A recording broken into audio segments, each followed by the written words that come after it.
वेङ्कटाद्रिसमं स्थानं ब्रह्माण्डे नास्ति किञ्चन वेङ्कटेशसमो देवो न भूतो न भविष्यति।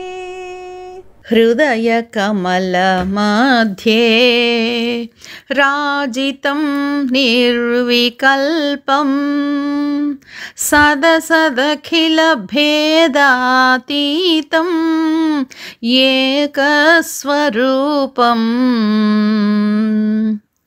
प्रकृति विकृति शून्यं नित्यमानन्दमूर्तिं विमल परमहंसं रामकृष्णं भजामः। सर्वदेवदेवी स्वरूपाय శ్రీరామకృష్ణాయ నమః. ఆత్మీయులందరికీ నమస్కారం. పుదిపట్ల శ్రీరామకృష్ణ సేవా సమాజం వారు సమర్పిస్తున్న అపూర్వమైన భక్తి రస కావ్యమైనటువంటి శ్రీరామకృష్ణ కర్ణామృతం. ఇందులో నుంచి మనము శ్లోకములకు వ్యాఖ్యానం చెప్పుకుంటూ వస్తున్నటువంటి క్రమంలో ఇప్పుడు 75 శ్లోకాలతో మనం పూర్తి చేసుకున్నాము. 76వ శ్లోకము అయితే 76, 77 ఈ రెండు శ్లోకాల యొక్క ఒకే విధమైనటువంటి ఈ శ్లోకాల యొక్క అర్థము ఇంచుమించు ఒకే అర్థాన్ని తెలియజేస్తుంది. అదేవిధంగా 78వ శ్లోకానికి కూడా అదే విధమైనటువంటి అర్థము, ఆ పారవస్య భావము ఇవన్నీ వస్తాయి. కాబట్టి ఈ శ్లోకాలన్నిటికీ కలుపుకొని మనము ఒకేసారి వ్యాఖ్యానం చెప్పుకుందాం. ఆత్మీయులారా, శ్రీరామకృష్ణ చరణాబ్జ రజోభిషిక్తస్తద్దివ్య సౌరభ సముచ్ఛ వసనానురక్తః తన్నిత్య శుద్ధ మకరంద రసాభితృప్తః కాలే కదా ఖలు భవేయమహం కృతార్థః తన్నిత్య శుద్ధ మకరంద రసాభితృప్తః కాలే కదా ఖలు భవేయమహం కృతార్థః. శ్రీరామకృష్ణుల పాదధూళిని ఒళ్ళంతా అద్దుకొని ఆ దివ్య సౌరభాన్ని శ్వాసిస్తూ ఆ నిత్య శుద్ధ మకరందాన్ని త్రాగుతూ తృప్తి పొందే ఆ శుభదినం ఎన్నడో కదా అని దీని భావం. భూమన్ కదా తవ పదాంబుజ భక్తి తీర్థే సమ్యగ్ నిమజ్య సకలాని మలాని హిత్వా అంతర్బహిశ్చ సుతరాం శిశిరం నితాంతం క్లిన్నం భృశం చ మృదులం మమ మానసం స్యాత్ అంతర్బహిశ్చ సుతరాం శిశిరం నితాంతం క్లిన్నం భృశం చ మృదులం మమ మానసం స్యాత్. నా మనస్సు నీ పదాంబుజ భక్తి అనే నదిలో స్నానమాడి మాలిన్యం నుండి శుద్ధమై లోపల బయట శాంతిని పొంది భగవత్ ప్రేమలో నాని మెత్తబడేదన్నటికో కదా. ఎంత అద్భుతంగా ఉందో చూడండి. అలాగే 78 ప్రత్యాహృతేంద్రియగణ పిహితాక్షి యుగ్మో ధ్యానావగాఢ ధిషణః ప్రణయార్ద్రచిత్తః ఆనందబాష్పవదనః పులకీకృతాంగో నష్టజ్వరశ్చ భవతః కృపయా కదా స్యాం ఆనందబాష్పవదనః పులకీకృతాంగో నష్టజ్వరశ్చ భవతః కృపయా కదా స్యాం. స్వామి, నీ కృప వల్ల నా ఇంద్రియాలన్నీ అంతర్ముఖాలై కనులు మూతపడి బుద్ధి ధ్యానమగ్నమై చిత్తము నీ ప్రేమతో తడిసి ముఖమంతా ఆనంద బాష్పాలతో తడిసి శరీరమంతా పులకరించి మానసిక అశాంతి అంతరించే శుభదినం ఎన్నడో కదా. అంటే ఈ సర్గ పేరే, ఇది 3వ సర్గ. ఆత్మీయులారా, మొదటి సర్గ ప్రథమ సర్గ శ్రీరామకృష్ణుల మహద్వైభవం, 2వ సర్గ తురీయ పురుషార్థం భక్తి, ఇది 3వ సర్గ సాధకుడి ఆకాంక్షలు. ఆకాంక్ష అంటే కోరిక, ఒక గొప్ప కోరిక. ఏమి కోరిక? ప్రతి శ్లోకంలో అబ్బా నాకు ఆ విధమైన అపూర్వమైన స్థితి, ఆ ప్రేమ పారవస్యంతో, ఆ భక్తి మాధుర్యంతో నాకు ఎప్పుడు కలుగుతుంది స్వామి? ఆ తన్మయత్వ స్థితి వలన కలిగేటువంటి శరీరంలో వచ్చే మార్పులన్నీ వర్ణించడము ప్రధానంగా ఈ సర్గలో మనము చూస్తాము. ఎప్పుడు కలుగుతుందో కదా, నాకు ఆ పరిస్థితి ఎప్పుడు ఇస్తావు స్వామి అని వేడుకోలు, అది ఆకాంక్ష ఇక్కడ చెప్పుకోబోతున్నాం మనం. అయితే ఆత్మీయులారా, ఈ మొత్తం శ్లోకాల్లో యొక్క భావం ఏమిటి? మనస్సు లగ్నమైపోవాలి. నీ పదాంబుజ భక్తి అనేటువంటి నదిలో స్నానం చేస్తే మాలిన్యము పోతుంది, అది శుద్ధమైపోతుంది. అప్పుడేమవుతుంది? లోపల బయట, అంటే మనం కూర్చున్నా ఏకాంతంగా ఎంతమందిలో ఉన్నా మనము లోపల ఆ శాంతినే అనుభవిస్తాము. బయట కలిగేటువంటి అనేక మంది వ్యక్తుల వల్ల, దగ్గరి వాళ్ళ కావచ్చు, ఎవరైనా కావచ్చు, సన్నివేశాల వల్ల కావచ్చు, సంఘటనల వల్ల కావచ్చు, ఎన్నో జరుగుతుంటాయి కదా మనకి జీవితంలో. అన్నీ మనకి ఇష్టమైనవే జరగవు కదా. అటువంటి వాటి వల్ల వచ్చేటువంటి మానసికమైనటువంటి ఒత్తిడి, ఆ ఉద్రేకం, ఆ దుఃఖం, ఆవేదన, వీటన్నిటి నుంచి కూడా బయటపడి మనకొక ఉపశమనము, ఒక శాంతి ఎప్పుడు లభిస్తుంది?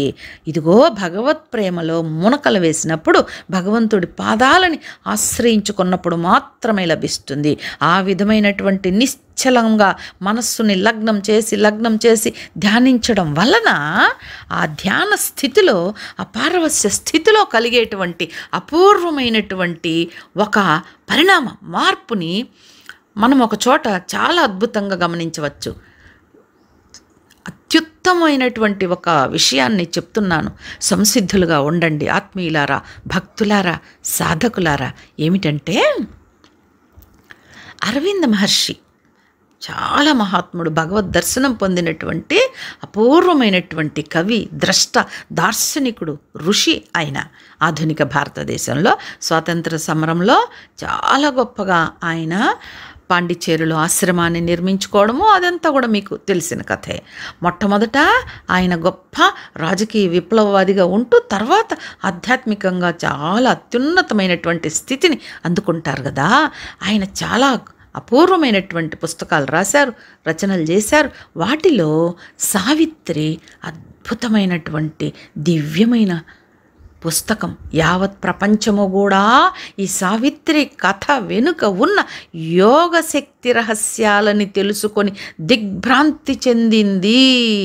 ఆ సావిత్రిలో కొన్ని వాక్యాలు మనం ఇప్పుడు చెప్పుకోబోతున్నాము.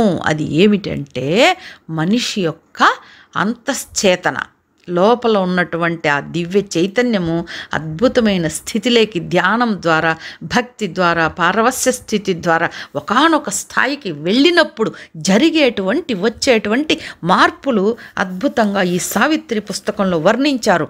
పట్టుకుందాం, చూడండి. జీవనములందు అంతర్జ్యోతుల కాంతులు చెలరేగినవి, దివ్య ఆనంద హేళ కొరకు హృదయములు పరితపించినవి, మర్త్య సంకల్పములు దివ్య సంకల్పముతో జతకట్టినవి.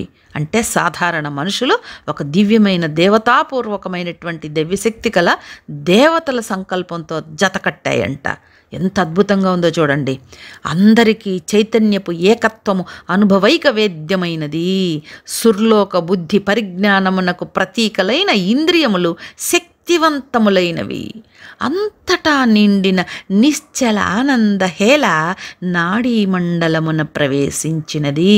ఎందుకు మనకు ధ్యానం చేస్తే అంత ప్రశాంతత, శారీరకమైనటువంటి ఆ యొక్క అనుభూతి కూడా ఎందుకు అంత మనకి అద్భుతంగా ఆహ్లాదకరంగా ఉంటాము అంటే, చూడండి, అంతటా నిండిన నిశ్చల ఆనంద హేళ నాడీ మండలంలో ప్రవేశిస్తుందట ఈ ధ్యానం ద్వారా కదా. మనకందరికీ తెలిసిన విషయమే చూడండి. ఎందుకు మనకంత శాంతి, సంతోషం, అద్భుతమైన స్థితిని అనుభవిస్తాం మనం ధ్యానం చేస్తే? అది అక్కడ చెప్తున్నారు. అంతటా నిండిన నిశ్చల ఆనందహేళ నాడీ మండలమున ప్రవేశించినది. దివ్య చైతన్యం ఒక్కటి ప్రతి అణువునందు, జీవ కణమునందు ప్రవహించినది. ఊపిరులను, మాటలను, చేతలను నిర్దేశించినది ఆ దివ్య చైతన్యం. అంతటా తలపులందు ఆదిత్యుల జ్యోతులు ప్రకాశించినవి. ప్రతి భావన దేవగాంధర్వ పరవశమైనది. తరచుగా ఆంతర్యములందు ఒక వేకువ ఉదయించినది. నిద్రాణమయ్యున్న మానస ఆవాసముల యందు కాంతులు ప్రసరించినవి. ప్రతి అంగమందును నిశ్చలానందములు వెల్లువెత్తినవి.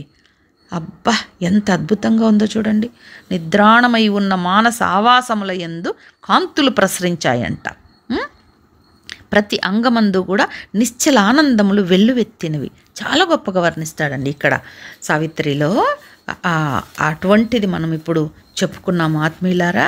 అంత దివ్యంగా ఉంటుంది ఆ భగవత్ పారవస్య స్థితి, ఆ ధ్యాన స్థితి ద్వారా మనకు లభించేటువంటి ఆ దైవీయమైనటువంటి ఆ ప్రశాంతత. అలాగా ఈ మొత్తము 3 శ్లోకాలలో కూడా ఇదే విధంగా ఉన్నటువంటి అర్థాన్ని చెప్తున్నారు. మొదటి శ్లోకం, నీ పాదధూళిని ఒళ్ళంతా అద్దుకొని ఆ దివ్య సౌరభాన్ని శ్వాసిస్తూ ఆ నిత్యశుద్ధ మకరందాన్ని తాగుతూ తృప్తి పొందే శుభదినం కోసం పరితపిస్తున్నాడు భక్తుడు. మనం కూడా పరితపించాలనే కదా ఇదంతా మనం చేసుకుంటున్నటువంటి సాధన. తర్వాత 78వ శ్లోకంలో ఏం చెప్పాడు? నీ కృప వల్ల నా ఇంద్రియాలన్నీ అంతర్ముఖాలై దీనికే మనము ఈ అరవిందుల సావిత్రి నుంచి చెప్పుకున్నాం. ముఖమంతా ఆనంద బాష్పములతో తడిచిపోవాలి, శరీరం అంతా పులకరించి మానసిక అశాంతి అంతరించేటువంటి శుభదినం అన్నాడు స్వామి. నాకు అటువంటి శుభదినం ప్రసాదించు భగవాన్, హే భగవాన్ శ్రీరామకృష్ణ అని మనం కూడా ప్రార్థిస్తూ 79వ శ్లోకంలోకి వెళ్తున్నాం. శ్రవణేన సుగంధిత్వం ప్రణిధానేన శీతతాం సాక్షాత్కారేణ మాధుర్యం కదా వేత్స్యామి తావకం. శ్రీరామకృష్ణుల యొక్క లీలా శ్రవణంలో సుగంధాన్ని, ధ్యానంలో చల్లదనాన్ని, సాక్షాత్కారంలో మాధుర్యాన్ని నేను ఎప్పుడు అనుభవిస్తానో కదా. ఆ లీలా శ్రవణంలో ఒకానొక దివ్యత్వం, ఒక సుగంధం. మనం చేసే సాధనల్లో ఈ యొక్క ప్రధానమైనటువంటిది లీలా శ్రవణం, లీలా పఠనం, చదువుకోవడము, వినడము ఆ లీలల్ని కదా. మనం సాధనలో ముఖ్యంగా ఏం చెప్తారు? నామ మహత్యము, గుణమహత్యము, లీలా మహత్యము, ఈ కథలు ఇవన్నీ కూడా చెప్పుకోవడం ప్రధానమైనది. అప్పుడు ధ్యానంలో ఏం చూస్తున్నాము? చల్లదనం, ఇందాక చెప్పుకున్నటువంటి ఒక ప్రశాంత స్థితి, ఆహ్లాదకరమైనటువంటి స్థితి. ఇవన్నీ అయిన తర్వాత దొరికేది సాక్షాత్కారంలో మాధుర్యాన్ని నేను ఎప్పుడు అనుభవిస్తానో కదా స్వామి అని అడుగుతున్నాడు ఇక్కడ సాధకుడు. అలాగా 80వ శ్లోకానికి వెళ్తున్నాం. త్వత్పాదసీమని నిపత్య శుచాలుఠంత ముచ్చైర్విలప్య నయనాంబు భృశంకిరంతం ఉత్థాప్య మామృత వర్షికరాంగుళీభిః ప్రేమ్ణా స్పృశన్నైకదా సుఖయిష్యసి త్వం ఉత్థాప్య మామృతవర్షి కరాంగుళీభిః ప్రేమ్ణా స్పృశన్నైకదా సుఖయిష్యసి త్వం.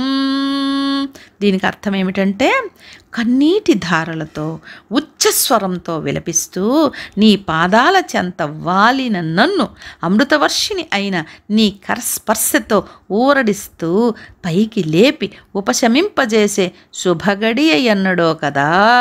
అలాగా ఆయన పాదాల మీద వాలిపోతే ఆ కరస్పర్శ ఎందుకు దొరకదు? ఎలా వాలాలి? కన్నీటి ధారలు రావాలి, ఉచ్చస్వరంతో విలపించాలి. రామకృష్ణ వారు చెప్తారు, భగవంతుడి కోసం విలపించడం అన్నది ఒక గొప్ప సాధన, అదొక గొప్ప అభ్యాస యోగం చెప్తారు. నిరంతరాయంగా ఈ కలియుగంలో ఒక్కరోజు ఏడ్చినా కూడా చాలు, భగవంతుడికి సాక్షాత్కారం కలుగుతుంది అని ఎన్ని రకాలుగా చెప్తాడండి ఆయన. ప్రత్యక్షంగా అనుభవించి సాధించి సాధనలు చేసి ఎన్ని రకాలుగా భగవంతుణ్ణి సాక్షాత్కరింపజేసుకున్నాడో అన్ని రకాలుగా ఆయన చెప్పగలడు. ఎందుకంటే ఆయన ఒక గొప్ప అథెంటిసిటీ, ఒక ఆధికారికమైనటువంటి హక్కు ఉంది ఆయనకి. అంత గొప్ప అధికారికత ఉంది అది చెప్పగలడు ఆయన, ఏదైనా చెప్పగలడు. ఎందుకంటే ఆయన అవస్థలన్నింటినీ అనుభవించాడు, అధిగమించాడు, సాక్షాత్కారం పొందాడు. కాబట్టి ఆయన దేన్ని చెప్పినా అంత సత్యంగా సాధికారికంగా ఉంటుంది. ఎంత గొప్ప విషయం చూడండి. ఆ సాధికారికత అనేది అంటే ఒక విషయం మీద అంత పట్టు, అంత నిర్ధారణ, నిర్ద్వందంగా దాన్ని ప్రకటించగలిగినటువంటి సత్తా ఎవరికి ఉంటుంది? అది అనుభవించిన వాళ్ళకు ఉంటుంది, అనుభూతి చెందిన వాళ్ళకు ఉంటుంది, సాధన చేసిన వాళ్ళకు ఉంటుంది, ఆ ఉపాసన పండిపోయిన వాళ్ళకు ఉంటుంది. అంతకు తప్ప ఎవరికి ఉంటుంది? కాబట్టే ఆయన అంత గొప్పగా చెప్పగలుగుతున్నాడు. ఆయన ఇదిగో ఇలా చేయండి, అదిగో అలా చేయండి అయ్యా. అయ్యో గృహస్థులు కదా పాపం మీరంతా, ఇదేమి బురద చేపలాగా ఉండండి, మీకు బురద అంటుకోకుండా చూసుకోండి సంసారంలో ఉంటూనే. ఎన్ని రకాలుగా చెప్తాడు. అటు మెళకువలు, ఇటు భగవత్ పారవస్య స్థితులు మనం ఎలా పొందాలో చెప్తాడు. ఒక శిష్యుని తీసుకుపోయి తుర్యానంద స్వామి ఎవరు అనుకుంటా మా అమ్మ దగ్గరికి తీసుకుపోతాడు. భవతారిణి కాళీమాత దగ్గరికి. చూడు నాయనా, చూడు శివుడి దగ్గర వేలు పెట్టి చూపిస్తాడు కదా, సజీవంగా శ్వాసిస్తున్నట్లున్నాడు శివుడు. చూడు భగవంతుడి కోసము ఎలా ఏడవాలో తెలుసా అని కింద పడి దొర్లి ఏడ్చి చూపించిన మహానుభావుడు ఏడుస్తాడండి. ఒక చాలా ఇష్టమైన బొమ్మ కోసం చిన్న బిడ్డ చేతులు కాళ్ళు టప టప కొట్టుకుంటూ ఎలా విలపిస్తాడో అలా ఏడుస్తాడు. ఇదిగో ఇలా ఏడవాలి భగవంతుడి కోసం అని చెప్పినటువంటి మహాత్ముడు, మహాగురువు ఇంకెవరు చెప్పగలరు? అన్ని రకాలైనటువంటి కిటుకులు, అన్ని రకాలైనటువంటి మెళకువలు, ఉపదేశాలు, అబ్బా అపూర్వం. అట్లాగా భగవంతుడి కోసం మనసు పరితపించిపోవాలి. ఆ తీవ్ర వ్యాకులత జనించాలయ్యా. వ్యాకులత జనించిందా నువ్వు ధన్యుడివి. కొంచెం ముందే నీకు తెలిసిపోతుంది. ఇప్పుడు సూర్యుడు వచ్చేటప్పటికి ముందు, సూర్యోదయానికి ముందు ఏమవుతుంది? తూర్పు ఆకాశమంతా కూడా ఎర్రబడుతుంది. అది సూర్యుడు వచ్చేదానికి, అరుణోదయానికి ముందు సంజ్ఞ, అంటే గుర్తు. అలాగే నీ హృదయంలో భగవంతుడు ఇంకా వచ్చి కూర్చుంటాడనగా కొన్ని కనిపిస్తాయి. ఏమిటి?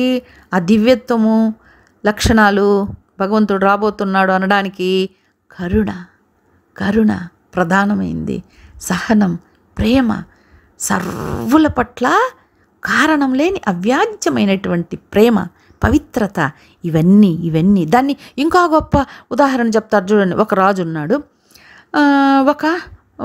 ఎవరో ఒక వ్యక్తి అంటే ఆయనకి ఎందుకో ఉన్నట్టుండి అభిమానం ఏర్పడింది అనుకుందాం. తాను ఆ ఇంటికి వెళ్ళాలి, పాపం పేదవాడు. అందుకని ఏం చేస్తాడు? ఆ ఇంటికి ముందు మొత్తము రాజు వస్తే ఉండడానికి, కూర్చోవడానికి కావాల్సిన సమస్తమైనటువంటి వస్తువుల్ని రాజే పంపిస్తాడు. తివాచీలు, గొప్ప మంచి సింహాసనాలు, ఉన్నతమైన ఆసనాలు, ఇవన్నీ కూడా ఆ ఇంటినంతా భటులు పోయి అలంకరిస్తారు. ఇక ఆయన రావడమే తరువై, ఆయన రావడమే నెక్స్ట్ కార్యక్రమం కాబట్టి ఇంకొచ్చేస్తాడు.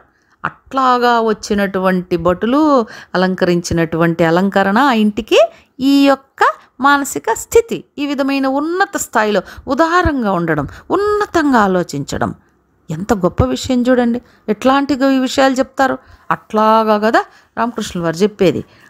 ఆ పారవస్య స్థితుల్ని అనుభవిస్తే వచ్చేటువంటిది, ఆ ఉన్నతమైన మానసిక స్థితి ఉండడం ద్వారా వచ్చేటువంటిది, జరగబోయే సాక్షాత్కారాన్ని గురించి చెప్తారు కదా. అట్లాగా రామకృష్ణుల వారు జగద్గురువులని ఎందుకన్నామో అందుకు. తర్వాత కారుణ్య దుగ్ధ జలధౌ క్షుధిరామసూనౌ ప్రేమ్నా సమర్ప్య సకలాం మమతామహంతాం నిశ్శేష భార విరహేణ కదా లఘుస్సన్ రంస్యే తదూర్మిషు చిరం మరుతీవతూలః. నిశేష భార విరహేణ కదా లఘుస్సన్ రంసే తదూర్మిషు చిరం మరుతీవతూలః. దీని భావం, నేను నాది అనే సమస్తాన్ని క్షుధిరామపుత్రుడి కారుణ్యపు పాలసముద్రంలో సమర్పణ చేసి భారమంతా తొలగి తేలికైన దూది పింజలాగా వాని కృపాసాగర తరంగాలపై తేలియాడేది ఎన్నడో. ఏమిటిక్కడ? నేను, నాది అనేటువంటి అహంకార మమకారాలని సమస్తము కూడా క్షుదీరామపుత్రుడి యొక్క కారుణ్యం అనేటువంటి పాల సముద్రంలో పడేసేయాలి, వదిలేసేయాలంట. అప్పుడు భారం తొలగిపోతుంది. అప్పుడు మనసంతా తేలిపోయి అంతరంగమంతా దూది పింజలాగా అయిపోయి ఆ తరంగాలపైన మనం తేలియాడతాం. చేయగలమా? నేను, నాది మొత్తం అంతా ఇదే కదా. మానవ జీవితం అంతా పరిభ్రమించేది దీని చుట్టూనే. దానిని వదిలేయమంటున్నాడు. ఎంత సాధన చేయాలి, ఎన్ని జన్మలు ఎత్తాలి అవి వదలడానికి బాబోయ్. ప్రయత్నం చేస్తూ ఉంటే ఆయన సహకారం అందిస్తాడు తప్పకుండా. అసలు మొట్టమొదటే ఈ నేను నాదినే మధుకైటబులుగా పోల్చారు మనకి. మధుకైటబుల్ని మహావిష్ణువు సంహరించడం అన్నది మధు అంటే తీయగా ఉంటుంది, తేనె. కైటబం అంటే దాని యొక్క ఒక కీటకంలాగా అనుకోండి, దాన్ని తాగుతూ తిరుగుతూ ఉంటుంది, దాన్ని ఆస్వాదిస్తూ. ఈ రెండే ఉండేవి మనిషికి జీవితం మొత్తం. ఎన్ని తీసుకున్నా బంధువులు, భార్య, పుత్రులు, కుటుంబము, బంధాలు, ఆస్తులు, ఐశ్వర్యాలు, నేను యవ్వనవంతుణ్ణి, నేను అందగాణ్ణి, నేను ఐశ్వర్యవంతుణ్ణి, నేను మహానటిని, నేను మహామేధావిని, మహాప్రజ్ఞావంతురాల్ని, గొప్ప పండితురాల్ని. అబ్బో, అహంకారం వచ్చి పడడానికి దిక్కులేనన్నున్నాయి లక్షణాలు అన్నీ. ఆ అహంకార రాహిత్యం కలగడం అన్నది సామాన్యమైన విషయమా? ఇక మమకారం, ఏది తెంచుకోలేమో, ఏది మోహాలలో కూరుకోబోయేటట్లు చేస్తుందో ఒక బంధం, శృతిమించిన ప్రేమనే మోహం అంటారండి, ఇంకేం కాదు. ఆ మోహం నాది అనేటువంటి ఒక మమకారం, మోహం, ఇవన్నింటినీ ఎప్పుడైతే వదిలేస్తావో, సాధ్యమా? ప్రయత్నం చేయి, చూద్దాం. అటు ఆ చేసిన మహానుభావులు ఎంతమంది లేరు భారతదేశ చరిత్రలో. అటువంటి అద్వితీయమైనటువంటి సన్యాసులు, సాధువులు, జగద్గురువులు, అబ్బా ఎంతమంది పరిరక్షిస్తున్నారు మన సంస్కృతిని. ఆహా, ఏమి జీవితాలు, ఏమి వైరాగ్య సంభరిత జీవితాలు. అహం అంటే నేను అనేదంటూ అహంకారం అంటే అది ఎలా కరిగిపోతుందంటే, భగవంతుడి యొక్క మహత్యాన్ని తెలుసుకున్నప్పుడు మాత్రమే కరిగిపోతుంది. అంతే కదండి. బాగా ఆలోచిద్దాము. వివేకానంద స్వామికి చాలా ఇష్టమైన శ్లోకం ఒకటి ఉంది ఉపనిషత్తులో. ద్వా సుపర్ణా సయుజా సఖాః సమానం వృక్షం పరిషస్వతే తయోరన్య పిప్పలం స్వాదత్తే అస్నన్య అభిచాకశీతి. ఏమిటి? ఆయనకు అంత చాలా నచ్చిన శ్లోకంలో అర్థం ఏమిటంటే, ఒక దివ్యమైన వృక్షం ఉంది, అందులో ద్వా సుపర్ణ సయుజ సఖాః 2 పక్షులు ఉన్నాయంట, చక్కగా ఎంతో బుద్ధిగా కూర్చొని ఉన్నాయి. ఒకటి పై కొమ్మ మీద కూర్చొని ఉందండి, బంగారు వర్ణంతో మెరిసిపోతోంది. అది ఎలా ఉందంటే నిశ్చలంగా, ఎప్పుడు చూసినా ఆనంద తరంగాలు పొంగి ప్రవహిస్తున్నట్లు గొప్ప స్థాయిలో ఉంటుంది అది మనసు. అబ్బా ఎంత గొప్పగా ఉంది. ఇక కింద చెట్టు మీద ఒకటి ఉంది, ఒక పక్షి. ఆ పక్షి పై పక్షిని చూస్తుంది. ఆహా ఏమి దివ్యంగా ఉంది, ఎంత బాగుంది అనుకుంటుంది. మళ్ళీ తలకాయ దించుకొని ఈ పక్క ఆ పక్క కొరుకుతూ ఉంటుంది. ఆ పండ్లు ఈ పండ్లు అన్నీ కూడా. అవి కొన్ని పుల్లగా ఉంటే మొఖం చిట్లిస్తుంది, చేదుగా ఉంటే ఎక్కడిని ఉంచుతుంది, ఇంకా తీయగా ఉంటే అబ్బా ఎంత మధురంగా ఉన్నాయని తినుకుంటా ఉంది. అంటే అన్ని రుచులని ఆస్వాదిస్తూ అన్ని వికారాలు పొందుతూ ఉంది ఈ పక్షి. మధ్యలో మాత్రం చూస్తూనే ఉంది ఆ పైన పక్షిని. దానిలాగా నేను ఎంత నిశ్చలంగా, నిర్మలంగా, ఆనందంగా ఉండే స్థితి ఎప్పుడు వస్తుందో కదా అనుకుంటుందంట. మళ్ళీ ఏం చేస్తుంది? తింటుంది. ఇలాగ మెల్లమెల్లగా కొంచెం పై కొమ్మ మీదకి వెళ్ళిందంట. ఈ తినడాలు అవన్నీ కొంచెం తగ్గించింది. ఇది ఎట్లయినా ఈ పక్షిలాగే నేను కూడా ఉండాలి అనుకున్నదంట. అలా కొంచెం దగ్గరికి వెళ్తూ వచ్చిందంట. ఆ పక్షి దగ్గరికి వెళుతూ వస్తే, అరే ఈ పక్షిలాగే ఉన్నానే నేను కూడా అని కొంతసేపు అనుకుంటుంది. ఇంకా కొద్ది కాలం గడిచిన తర్వాత, అర్రే ఈ పక్షికి నాకు ఏమీ తేడా లేదే, అరే ఆ పక్షే నేనే ఆ పక్షి అని ఆ పక్షిలాగే తనను కూడా భావించుకోవడం కాదు, అది నిజమైపోయింది. దీంట్లో అంతరార్థం ఏమిటంటే సమస్త జీవిత అనుభూతుల్ని సుఖదుఖాలన్నింటినీ మనము అనుభవిస్తూ మానసిక వికారాలు పొందుతూ నానా రకాలైనటువంటి అనుభూతుల్ని పొందడం అన్నది చాలా సహజమైన విషయమే.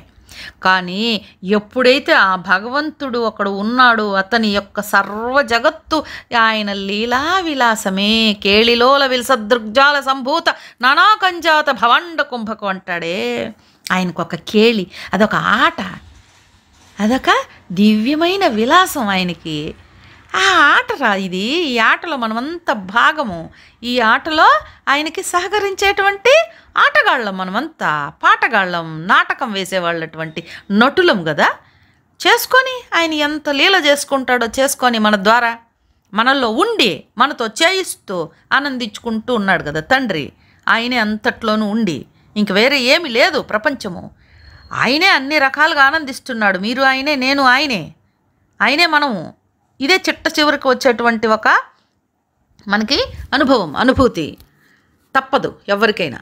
అలాగా ఈ కూర్చున్నటువంటి ఈ పక్షి ఏం చేస్తుంది, వెళుతుంది దగ్గరికి, చెప్పుకున్నాం. అలాగా మనము ఆ మహత్యాన్ని తెలుసుకున్నామంటే భగవంతుడి యొక్క తత్వాన్ని, కేవలం రూపాన్ని కాదు, ఆ యొక్క తత్వాన్ని పట్టుకున్నామంటే, ఎప్పుడైతే అద్భుతమైనటువంటి ఆ తత్వాన్ని గ్రహించామో అప్పుడు మనకు ఒక నిశ్చలమైనటువంటి ఆనందం లభిస్తుంది. భగవంతుడి యొక్క సమస్తమైన కేళి విలాసమంతా కూడా మనకి స్ఫురిస్తుంది. ఆ జ్ఞానాన్ని ఆ స్వామియే మనకి ఇస్తాడు. కాకపోతే మొట్టమొదట మనం ఆయన వైపు తల ఎత్తి చూడాలి. ఆయన కనీసం కొంచెం పక్కకైనా పోయి కూర్చోగలగాలి. ఈ సాధన మనము చేసి తీరవలయును. చేసినప్పుడు మాత్రమే మనకి ఆ దివ్యానుభూతి లభిస్తుంది. ఎంత అద్భుతం అండి.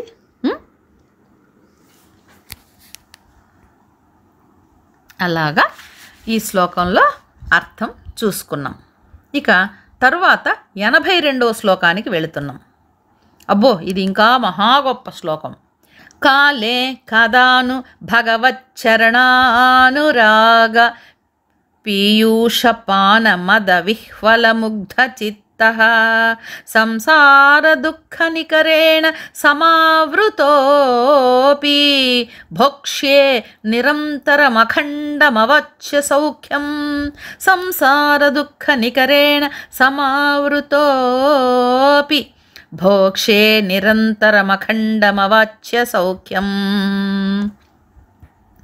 దీని అర్థం ఏమిటంటే శ్రీరామకృష్ణ భగవత్ చరణ అనురాగము, ఆయన పట్ల ప్రేమ కలిగి ఉండడము అనేటువంటి అమృతాన్ని తాగి ఆనందంతో మత్తెక్కిన వైహ్వల చిత్తంతో అనేక దుఃఖముల చేత ముట్టడించబడి ఈ సంసారంలో ఉంటూ కూడా అఖండము అనిర్వచనీయము అయిన సుఖాన్ని పొందే సుదినం ఎప్పుడో కదా. ఎప్పుడు స్వామి నేను ఈ సంసారంలో ఉన్నాను, ఖచ్చితంగా దుఃఖాలు, బాధలు, పీడలు, శోకాలు, ఆవేదనలు ఎన్నో నన్ను ముట్టడించబడి కొడుతూ ఉంటాయి. కానీ అటువంటి స్థితిలో కూడా ఏం చేస్తే మనకి అనిర్వచనీయమైన సుఖం లభిస్తుంది? రామకృష్ణుల వారి యొక్క చరణాలు అనేటువంటి రాగము, ఆ చరణానురాగం, అది ఆ చరణాల మీద ప్రేమ, ఇష్టము, ఆరాధన, సర్వాత్మ సమర్పణ భావము అనేటువంటి అమృతాన్ని ఎప్పుడైతే తాగుతామో అప్పుడు మనకి ఇదంతా కూడా పోయి కేవలం గొప్ప సుఖం లభిస్తుంది. అటువంటిది సంసారం సామాన్యమైనటువంటిది కాదు. సంసారం ఎంత భయంకరమైనదో తెలుసుకోలేనటువంటి అజ్ఞానంలో కూరుకొని పోయి ఉన్న వాళ్ళకి సంసారం ఒక ఘోరాతి ఘోరమైనటువంటి అనేక ఉదాహరణలతో చూపించేటువంటి మహా గొప్ప స్తోత్రం ఒకటి ఉందండి. అందులో ఒక్కొక్క శ్లోకం యొక్క భావము చూస్తే దిమ్మ తిరిగిపోతుంది మనకి. అటువంటి కళ్ళు బైర్లు కమ్ముతాయి. చూద్దాం, ఒక్క 2-3 శ్లోకాలు చూద్దాం. అది శంకర భగవత్పాదులు రచించినటువంటి లక్ష్మీ నృసింహ కరావలంబ స్తోత్రం. సంసార కూపమతి ఘోరమగాధమూలం సంప్రాప్య దుఃఖ శతసర్ప సమాకులస్య దీనస్య దేవ కృపయా పదమాగతస్య లక్ష్మీ నృసింహ మమ దేహి కరావలంబం. లక్ష్మీ నృసింహ మమ దేహి కరావలంబం. ఓ దేవా, ఈ సంసారము ఒక బావి. లోతు ఎంతో తెలియని మిక్కిలి భయంకరమైన ఈ బావిలో పడి అనేక దుఃఖాలు అనే సర్పాలతో మిక్కిలి కలత చెంది దీనుడనై నీ పాదాలను ఆశ్రయించాను.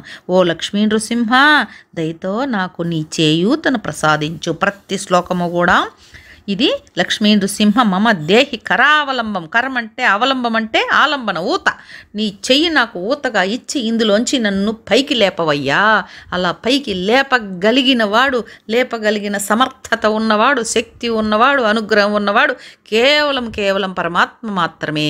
ఆ లక్ష్మీ నృసింహస్వామి అని వేడుకుంటున్నాడు భక్తుడిక్కడ. మనము వేడుకుందాం. చాలా భయంకరంగా ఉంటుందండి సంసారాన్ని పోల్చినటువంటి విషయాలు చూస్తే.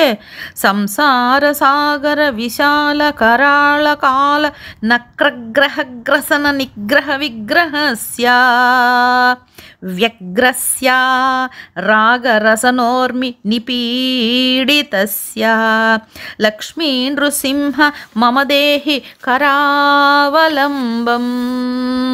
ఇక్కడ సముద్రంతో పోలుస్తున్నాడు. ప్రతి దాంట్లోనూ సముద్రమే. ఈ సంసారం ఒక సాగరం. ఈ సముద్రంలో ఏమేమి ఉన్నాయి? ఇది వరకు మనం ముకుందమాలలో కూడా ఒక శ్లోకం చెప్పుకున్నాం. సంసారం మనకి భయంకరమైనటువంటి కాలము అనేటువంటి ఒక మొసలి గ్రహంతో నా సహనము అనేటువంటి ఆకారం మింగేసిందంట మొసలి. దీనితో ఆందోళన పడుతూ అనురాగాది బంధ సమూహం అనే అలల తాకిడితో పీడింపబడుతున్న నాకు నువ్వు చేయూతివు స్వామి. సంసార వృక్ష మఘబీజమనంత కర్మశాఖాయుతం కరణపత్రమనంగ పుష్పం ఆరుహ్య దుఃఖ ఫలితం పతతో దయాళో లక్ష్మీ నృసింహ మమ దేహి కరావలంబం. నా తండ్రి, ఈ సంసారము ఒక వృక్షం, ఒక చెట్టు. ఆ చెట్టుకి మూలము విత్తనం కదా. ఆ విత్తనం ఏమిటి? పాపం. మనం చేసుకున్నటువంటి అంతము లేనటువంటి కర్మలే కొమ్మలు, ఇంద్రియాలే ఆకులు, మన్మధుడే కోరికలే పుష్పాలు. దీని మొత్తానికి ఈ చెట్టుకి ఒక పండు ఉందయ్యా. ఈ పుష్పాలు, విత్తనము, కొమ్మలు ఇవన్నీ ఉంటే కదా పండు వచ్చేది. ఒక పండు అద్భుతంగా ఉందంట. ఆ ఫలం ఏమిటా ఫలము? దుఃఖమే ఫలం. అట్టి వృక్షాన్ని ఎన్నిసార్లు ఎక్కి పడిపోతున్నామో. లక్ష్మీ నృసింహ నీ చేయూతను ప్రసాదించు. అబ్బా, ఏముందండి బాబు. అలాగా ఇంకా భలే ఉన్నాయి, అద్భుతంగా ఉంటాయి శ్లోకాలన్నీ కూడా. లక్ష్మీ నృసింహ మమ దేహి కరావలంబ స్తోత్రం అద్భుతమైనది. అటువంటి దివ్యమైన విషయాలన్నీ కూడా మనకి ఈ స్తోత్రంలో కనిపిస్తాయి. ఆ విధమైనటువంటి కరావలంబం మనకి అందివ్వమని, ఆ చరణామృతం అనేటువంటి అమృతాన్ని తాగి ఆనందంతో మత్తెక్కిపోయేటువంటి ఒక విహ్వల చిత్తం మనకి ప్రసాదించమని మన గురువు, మన దైవం, మన తండ్రి అయిన శ్రీరామకృష్ణుల వారిని ప్రార్థిద్దాం, ఏడుద్దాం, ఆయన దగ్గర వేడుకుందాం. జై శ్రీరామకృష్ణ, జై శారదామాత, జై స్వామి వివేకానంద.